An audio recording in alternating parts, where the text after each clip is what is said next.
Hi viewers, welcome to our channel. ప్రస్తుతం మనతో పాటు భరద్వాజ్ గారు సీనియర్ జర్నలిస్ట్ ఉన్నారు. వారితో ఒకసారి మాట్లాడదాం. సార్ నమస్కారం సార్. నమస్తే అండి.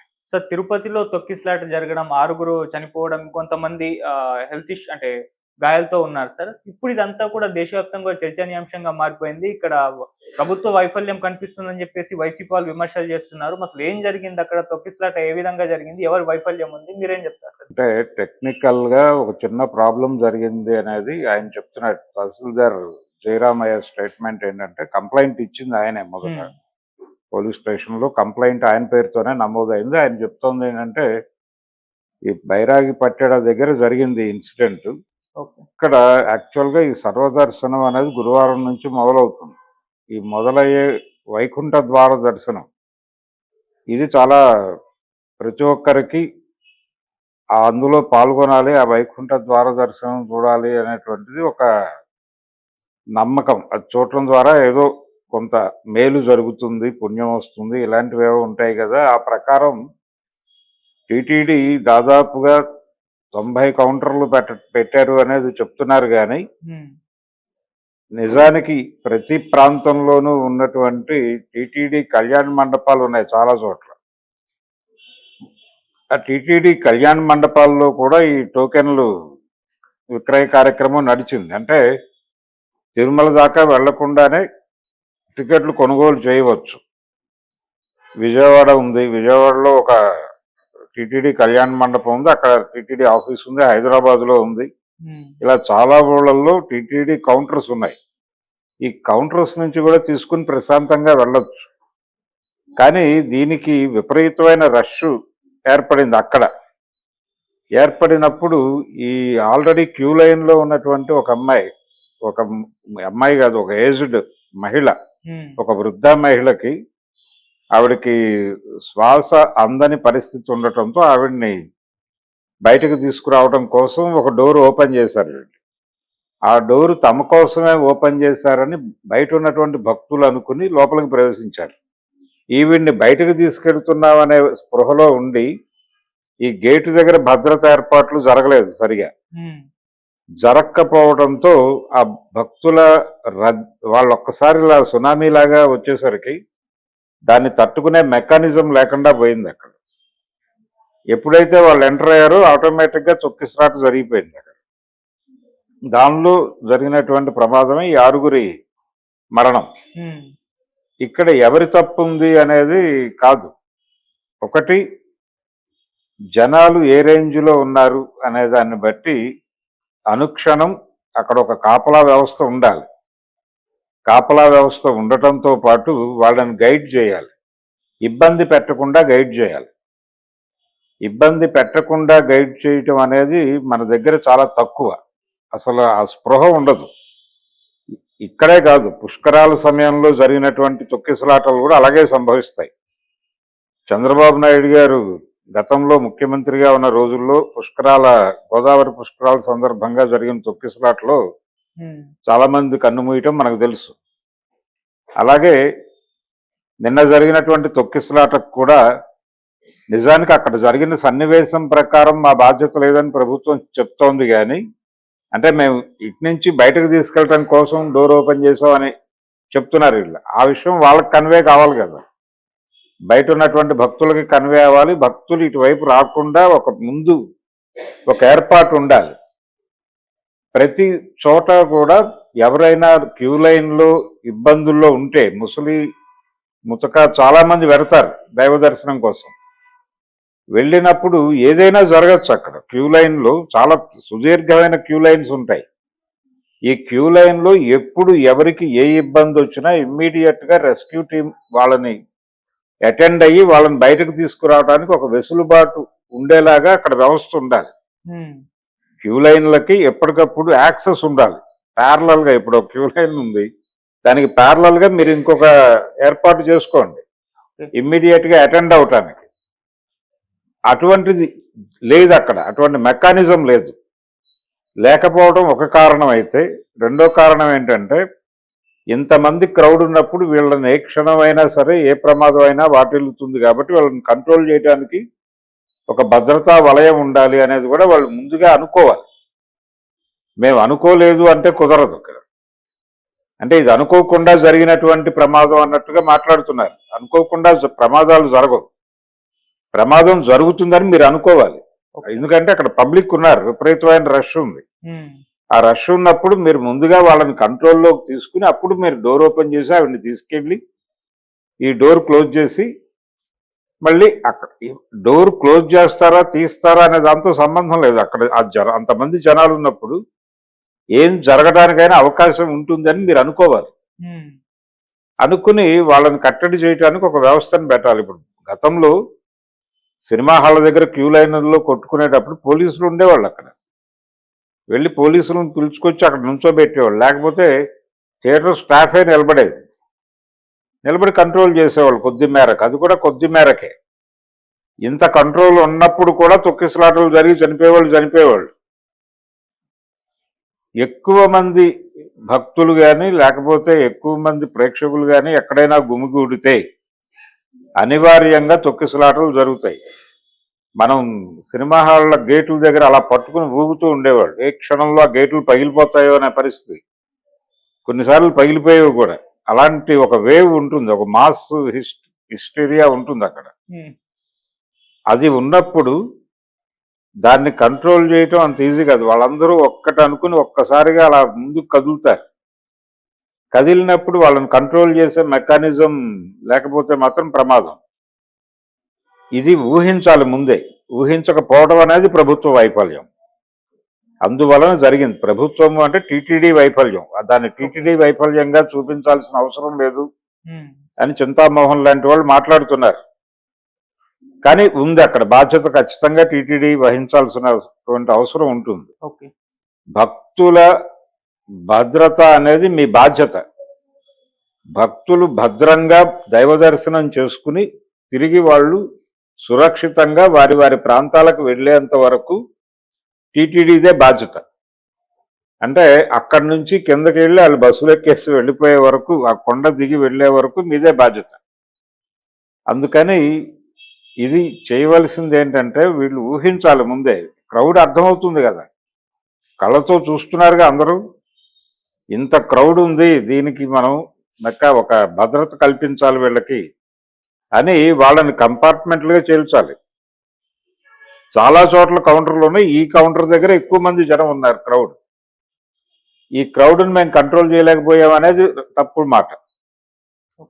అది కరెక్ట్ కాదు ఎవరు చెప్పినప్పటికీ. మేము ఇందుకు తలుపు తెరిచామని జయరామయ్య లాంటి వాడు చెప్పినా కరెక్ట్ కాదు. మీ ఉద్దేశం మంచిదే కావచ్చు, కానీ మాస్ మూమెంట్ ఎలా ఉంటుందనేది ప్రిడిక్టబుల్ కాదు. వాళ్ళందరూ ఈ విషయాన్ని అర్థం చేసుకుంటారు అనుకోవడం భ్రమ. వాళ్ళ బ్రెయిన్లో ఒక ఆతృత ఉంటుంది. ఎప్పుడు తలుపులు తెరిస్తే అప్పుడు లోపలికి వెళ్ళిపోయి ముందుగా టికెట్ తీసుకున్న వాడికే, ముందుగా టోకెన్ తీసుకున్న వాడికే అదృష్టం దొరుకుతుంది. ఈ వైకుంఠ ద్వార దర్శనం జరిగితే మన జీవితాల్లో ఏవేవో మిరకల్స్ జరుగుతాయి, ఇలాంటి ఏవో రకరకాల అభిప్రాయాలు ఉంటాయి. ఈ అభిప్రాయాలు డ్రైవ్ చేస్తూ ఉంటాయి వీళ్ళని నిరంతరం దైవం వైపు. వాళ్ళ మూడ్ వేరేగా ఉంటుంది. ఇప్పుడు సినిమా థియేటర్కి వచ్చినప్పుడు వాళ్ళు ఇంకేమీ ఆలోచించరు, సినిమా మీదే ఫోకస్ ఉంటుంది. సినిమా ఈ షో చూస్తున్నామా లేదా అన్నదే క్రైటీరియా. అలాగే ఇక్కడ కూడా ఆ వైకుంఠ ద్వార దర్శనం వ్యవహారంలో మనం పాల్గొంటున్నామా లేదా, పాల్గొనటం కోసం ఏం చేయడానికైనా సిద్ధమైపోతారు ఆ టైంలో. ఇది మాస్ మూమెంట్కి ఉండేటువంటి ఒక మాస్ సైకాలజీ. దాన్ని నువ్వు అర్థం చేసుకొని వ్యవహరించాలి. వ్యవహరించకపోవడం ఖచ్చితంగా తన బాధ్యతగా టీటీడీ బహిరంగంగా అంగీకరించాలి. అంగీకరించి బహిరంగ క్షమాపణ చెప్పాలి. ఆ 6 ఎవరైతే చనిపోయారో వాళ్ళ కుటుంబాల బాధ్యత టీటీడీ స్వీకరించాల్సి ఉంటుంది. అలాగే ఇతర అంశాలకు సంబంధించి, భద్రతాపరమైనటువంటి అంశాలకు సంబంధించి ఇప్పటికైనా సరే, ఈ అనుభవం నుంచి అయినా సరే, మీరు చెప్తోంది ఏంటి, క్యూ లైన్లో ఒకళ్ళకి ఇబ్బంది కలిగితే వాళ్ళని బయటకు తీసుకురావడానికి మేము తిప్పలు పడ్డామని. ఎందుకు తిప్పలు పడాలి? తిప్పలు పడకుండా మీరు ఆల్టర్నేటివ్ ఏర్పాటు చేసుకోండి. ప్రతి చోట మీరు అటెండ్ అయ్యేలాగా ప్రతి క్యూ లైన్కి ప్యారలల్గా ఒకటి వదిలేయండి. దాని తర్వాతది పెట్టండి, దాని తర్వాత వదిలిపెట్టండి, దాని తర్వాతది పెట్టుకోండి. ఆల్టర్నేటివ్గా పెట్టుకొని ఒకటి ఫ్రీగా యాక్సెస్ ఉండేటట్టు మీరు క్రియేట్ చేసుకోండి. దానిలోకి కేవలం సిబ్బంది మాత్రమే వెళ్ళేటట్టు. ఇప్పుడు బలానా చోట ఇబ్బంది ఉందనగానే వాళ్ళు ఏదో ఒక ఇది నొక్కుతారు, ఒక మీటర్ నొక్కుతారు, అది మోగుతుంది. మోగిన తక్షణం ప్రతి క్యూ లైన్కి ప్రతి 10 గజాలకి ఒక అటెండర్ని ఎవరినన్నా పెడితే వాళ్ళు వెంటనే ఇది ఖాళీగా ఉన్నటువంటి దానిలో నుంచి వెళ్ళి అక్కడ అటెండ్ అవుతారు ముందు. ఓకే. వాళ్ళకి ఏం కావాలో చూస్తారు. సాధ్యం కాకపోతే వాళ్ళని ఇందులో నుంచి బయటకు తీసుకెళ్ళిపోతారు. ఇలాంటి ఆల్టర్నేటివ్ ప్రత్యామ్నాయ ఏర్పాట్లు ఉండాలి కదా. అంత పెద్ద వ్యవస్థ, అన్ని డబ్బులు వస్తున్నాయి, అక్కడ అన్ని రకాల సౌకర్యాలు కల్పిస్తున్నామని చెప్తున్నారు. క్యూ లైన్లోకి యాక్సెస్ ఎలా కల్పించుకోవాలి మనం అనేది ఆలోచించాలిగా. ఇంతకాలం ఇన్ని సంవత్సరాల నుంచి నడుస్తోంది అక్కడ. ఎప్పటికప్పుడు ఆ క్యూ లైన్లో ఉన్న వాళ్ళు నానా కష్టాలు పడి వెళ్ళిపోవటం తప్ప, అటు వెళ్తే ముందుకెళ్తే దేవుడి దయ వల్ల బతికి బయటపడ్డావు అని అనుకోవడం తప్ప, మీరు భక్తులు హాయిగా దర్శనం చేసుకుని వెళ్ళటానికి తగినటువంటి వెసులుబాటు డిజైన్ చేయటం అనేది మీ అవసరం. ఇది భక్తుల ఉన్మాదం వలన జరిగింది అనే మాట ఒకటి వినిపిస్తోంది. అది కూడా కరెక్ట్ కాదు. భక్తులు అలాగే ఉంటారు. భక్తులు అలా ఉంటారని మీకు తెలియాలి ముందు. భక్త్యావేశము అనేది ఒక ప్రత్యేకమైనటువంటి పరిస్థితి. ఆ స్థితిలో ఉంటారు వాళ్ళు. ఆ స్థితిలో ఉన్నవాళ్లే భక్తులు అవుతారు. సంయమనంతో ఆలోచించేవాడు ఈ రోజు ఎట్టి పరిస్థితుల్లోనూ వైకుంఠ ద్వార దర్శనం చేసుకోవాలని అనుకోడు కదా. అనుకోవడం వల్ల అలా అనుకునేలాగా డిజైన్ చేసింది మీరే కదా. ప్రపంచానికి ఇది ఆ రోజు చాలా ఆస్పీషియస్ డే అని, ఈ రోజున గనక దర్శనం చేసుకుంటే అది జీవితంలో ఏదో జరిగిపోతుందని, ఇది చాలా పవిత్రమైనటువంటి వ్యవహారం అని మీరే కదా ఇంజెక్ట్ చేసింది రకరకాల మాధ్యమాల ద్వారా. దాంతో అది నిజమని నమ్మి వచ్చారు వాళ్ళు. వచ్చిన వాళ్ళని అలా చేస్తే అలాగే మీరు భద్రంగా చూసుకోవాలి కదా. అందుకని ఖచ్చితంగా టీటీడీ ఒక బహిరంగ క్షమాపణ చెప్పాలి, బహిరంగంగా ఒక శ్వేతపత్రం విడుదల చేయాలి, నిర్మోహమాటంగా కన్ఫెస్ అవ్వాల్సిన అవసరం ఉంది. జరిగిన లోపంలో అంటే ఈ లోపం జరగటం వెనకాల తమ పాత్ర ఖచ్చితంగా ఉందని అంగీకరించాలి. ఎవరి మీదో నెట్టడం కాదు. గత ప్రభుత్వాలు ఉన్నాయా, చేశాయా? మీ ప్రభుత్వం కూడా చేసింది గతంలో, అంతకు ముందు చేసింది. తెలుగుదేశం లీడ్ చేస్తోంది ఇప్పుడు కూటమి. ఇదే కూటమి ప్రభుత్వం 2014లో కూడా ఉంది. ఎప్పుడైనా ఆల్టర్నేటివ్ ప్లాన్స్ ఆలోచించారా? చాలా ఊళ్ళల్లో మనకి ఆల్టర్నేటివ్ మెకానిజం ఆలోచన ఉండదు. ఒక ప్రధాన రహదారి ఉంటుంది. ప్రతి ప్రధాన రహదారికి 2-3 ప్యారలల్ రూట్స్ ఉండాలి. ఉన్నప్పుడు ఏంటంటే ఇక్కడ ప్రెజర్ ఎక్కువ అయినప్పుడు అటు డైవర్షన్ అయిపోవడానికి ఈజీగా ఉంటుంది. అటువంటి ప్లానింగ్ లేదు మన సిటీస్లోనే లేదు ఆ ప్లానింగ్. కాబట్టి జనాన్ని ఎలా మేనేజ్ చేయాలి, ఎలా హ్యాండిల్ చేయాలి పబ్లిక్ని అనే విషయంలో మనం ఇప్పటికీ పొరపాట్లు చేస్తూనే ఉన్నాం. ఆ పొరపాట్ల ఫలితమే ఈ తొక్కిసలాట్లు. అది తిరుమల గుడి కావచ్చు, సంజయ్ థియేటర్ ఇన్సిడెంట్ కావచ్చు. అక్కడున్న స్పేస్ ఏమిటి, అక్కడ పట్టేటువంటి జనాలు ఏంటి, ఒకవేళ అంతకంటే ఎక్కువ మంది వస్తే వాళ్ళని ఎలా హ్యాండిల్ చేయాలి, ఎలా డైవర్ట్ చేయాలి అనే దానికి సంబంధించిన ప్రాపర్ ప్లాను, అవగాహన లేకపోవడం వల్లనే సంజయ్ థియేటర్ ఇన్సిడెంట్ జరిగింది. ఇక్కడ కూడా అదే జరిగింది. ఇక్కడ కూడా వచ్చిన జనాలని ఎలా హ్యాండిల్ చేయాలి అనేది ముందస్తు ప్లాన్ లేకపోవడం వలన వాళ్ళు వచ్చిన తర్వాతనే ఇమ్మీడియట్గా మీరు ఏర్పాటు చేసుకోవాలి, కోఆర్డినేట్ చేసుకోవాలి. పోలీసులతో వాళ్ళతో కోఆర్డినేట్ చేసుకుని మీరు రంగంలోకి దిగి మీరు అసలు అక్కడ ఉద్యోగాలు చేస్తోందే భక్తుల కోసం, భగవంతుడి కోసం మాత్రమే కాదు, భక్తుల భద్రత కూడా మీ బాధ్యత. తిరుమలలో అడుగుపెట్టిన ప్రతి భక్తుడి బాధ్యత టీటీడీదే. ఆ బాధ్యత విషయంలో తప్పు జరిగింది, దీన్ని కన్ఫెస్ అయి తీరాలి వాళ్ళు. ఏ మాటలు మాట్లాడినా కుదరదు. ఖచ్చితంగా నైతిక బాధ్యత వహించి టీటీడీ దీనికి సమాధానం చెప్పి భవిష్యత్తులో ఇలాంటివి జరగకుండా ప్రత్యామ్నాయ ఏర్పాట్లు ఏం చేస్తున్నాం అనే దానికి సంబంధించి ఒక యాక్షన్ ప్లాన్ ఒకటి ప్రకటించాలి. అది ప్రకటించకపోవడం చాలా తప్పు. ఇప్పటికైనా జరగాలి, ఇప్పటికైనా ఒక ప్రత్యామ్నాయ కార్యక్రమం జరగాలి. ఇలాంటివి జరిగినప్పుడు వాళ్ళు ఆల్రెడీ ఎక్కడికక్కడ కౌంటర్లు పెట్టి అమ్మేస్తున్నాం టికెట్లు అని చెప్తున్నారు, బానే ఉంది. ఒకవేళ జనాలు అక్కడికి పోటెత్తితే ఏం చేయాలి అనే దానికి సంబంధించి కూడా ఒక పార్లల్ వ్యవస్థ ఉండాలి. మీకు ఎక్కువ మంది జనాలు ఉన్నారు, ఇమ్మీడియట్ గా 10 కౌంటర్లు ఆ ఏరియాలోనే ఓపెన్ చేయి, డైవర్ట్ చేయి ముందు జనాల్ని. బాబు అక్కడ కౌంటర్ ఉందా, అటు వెళ్ళిపోండి, మీరు ఇటు వెళ్ళిపోండి, ఇటు వెళ్ళిపోండి అని డైవర్ట్ చేసేయండి.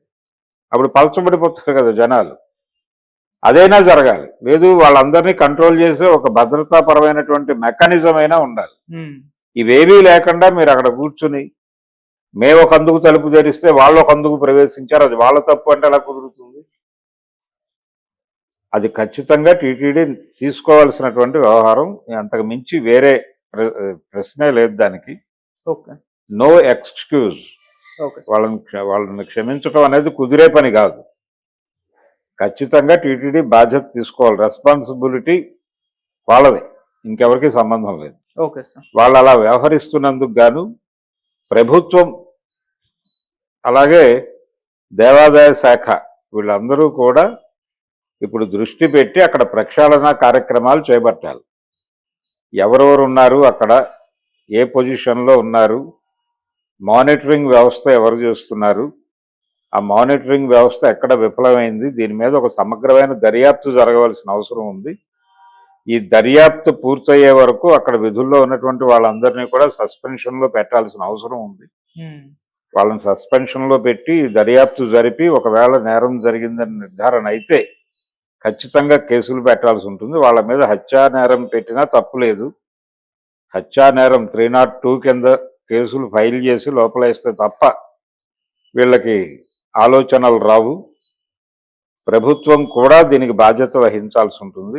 బాధ్యత వహించి ఖచ్చితంగా ఆల్టర్నేటివ్ ప్రోగ్రామ్స్ చేయాలి. భక్తులు ప్రశాంతమైన వాతావరణంలో దైవాన్ని దర్శించుకుని బయటకు వెళ్ళడానికి ఏం చేయాలో భక్తుల నుంచి కూడా కొంతమందిని పిలిచి కూర్చోబెట్టి మాట్లాడి వాళ్ళు ఏం కోరుకుంటున్నారు, ఏం అకామిడేట్ చేయాలి అనేది చర్చించి జరగాలి. అది జరిగినప్పుడు మాత్రమే ఇలాంటి సంఘటనలు పునరావృతం కాకుండా ఉంటాయి. అప్పటి వరకు ఇవి జరుగుతూనే ఉంటాయి. ఇప్పుడు మనం ఈ తిరుమలలో జరిగినటువంటి తొక్కిసలాట, 6 మరణము, టీటీడీ వైఫల్యము గురించి మాట్లాడుకున్నాం. ఇదే పరిస్థితి గనక నిజానికి ఇప్పుడు బయట వస్తున్నటువంటి రియాక్షన్స్ ఇవన్నీ చూస్తున్నాం మనం, చాలా తక్కువగా ఉంది. ఎవరైనా కొంచెం సీరియస్గా రియాక్ట్ అయితే వాళ్ళ మీద ఎదురుదాడి జరిగేటువంటి పరిస్థితి కూడా కనిపిస్తోంది. ఇదే ప్రమాదం ఇలాగే గనక గత ప్రభుత్వంలో జరిగి ఉంటే, జగన్మోహన్ రెడ్డి ముఖ్యమంత్రిగా ఉండగా ఇలాంటి సంఘటన జరిగి ఉంటే పరిస్థితి ఇలా ఉండేది కాదు. హిందూ శక్తులు ఒక్కసారి అతని మీద బీభత్సమైనటువంటి స్థాయిలో దాడి చేసి ప్రభుత్వాన్ని తలకిందులు చేయటం కాదు, అసలు ప్రభుత్వాన్ని బర్తరఫ్ చేయాలనేటువంటి డిమాండ్తో ఊగిపోయేటువంటి పరిస్థితి ఉండేది. కానీ ఆ కండిషన్ ఇప్పుడు కనిపించట్లా. ఎందుకు కనిపించటం లేదు అనేది ఎవరికి వారికి అర్థమయ్యే విషయమే. అంటే ఇక్కడ ప్రభుత్వంలో బీజేపీ కలిసి ఉండటం అదొక కారణం మాత్రమే కాదు, ఒక ప్రోగ్రామ్గా వాళ్ళు జగన్మోహన్ రెడ్డి మీద మతపరమైనటువంటి వివక్ష చూపించటం వలన కూడా అతన్ని నిరంతరం అతన్ని జనంలో ఒక టాపిక్గా మార్చారు. అది కూడా పర్టికులర్గా హిందూ దేవీ దేవతలకు సంబంధించి ఆయన నాన్ సీరియస్గా ఉంటాడు అనేటువంటిది ఒక అండర్ కరెంట్లో ఒక అభిప్రాయం నిరంతరం ప్రసారం చేయటం వలన ఈ ప్రమాదం అప్పుడు జరుగుంటే రియాక్షన్ చాలా వైలెంట్గా ఉండుండేది. అందుకని ఒక రకంగా జగన్మోహన్ రెడ్డి చాలా అదృష్టవంతుడు. ఇప్పుడు కూడా చాలా సంయమనంతో మాట్లాడుతున్నాడు. ఆయన ఎక్కడ ఓవర్ స్టేట్మెంట్కి వెళ్ళట్లేదు.